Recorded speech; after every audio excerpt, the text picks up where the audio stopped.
As you can see in this animation, the characters are changing color. They're also bouncing up and down, and they have a little rotation added. And this is all thanks to the Wiggly selector, which I'll be covering in this chapter. I'll also be showing you how to work with interlaced footage, as well as how to render just the type animation with an alpha channel. So if you have the exercise files, I'm previewing Final Comp 08 Wiggly. In the next chapter, Chris will be adding audio, as well as showing you how to add layer markers.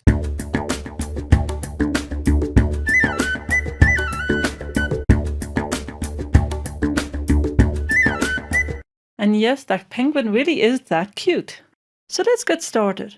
If you have the exercise files, open Comp 08 Wiggly Starter. If you don't have the exercise files, just create some type that you'd like to work with. Here I have a nice chunky font. The font is Poplar Black, and I've added a small stroke and a drop shadow. All of those are optional. However, I would add some color to your text. I'm using blue, but any color will do, except for white or black. That's because in the next movie we'll be changing the hue, so you want to have some color to play with.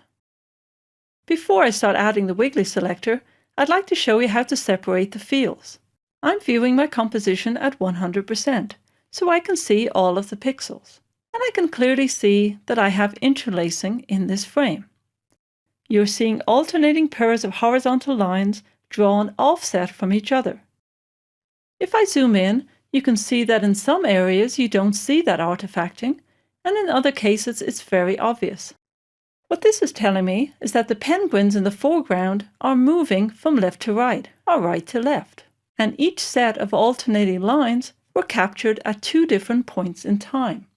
And because of that, it's important that I tell After Effects that this footage is interlaced. So I'll return to 100%, and I'll tell After Effects to separate the fields. To do that, I must select this particular piece of footage in the project panel. The easiest way to do that is to first select it in the timeline, right-click, and select Reveal Layer Source in Project. Now that it's selected in the project panel, I can click on the Interpret Footage button, and under Fields and Pull Down, I'll separate Fields Lower Field first. Now, how did I know it wasn't Upper Field first? It's because I know this is a D1 clip. I can tell that by the fact that in the project panel, I can see it's 720 pixels wide by 486 high.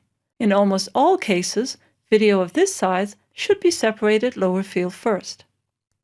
I'll select OK to close the Interpret Footage, and now when I scrub the composition, I don't see any of those ugly artifacts. That's because After Effects has separated the fields into 2 points in time. It's showing me only the first field, and it's filling in the missing line by interpolating pixels. Of course, one thing to keep in mind, that if you separate the fields, when you go to render this animation, you should turn on field rendering lower field first in the render settings. That way you can be sure that both fields are being saved in the final movie.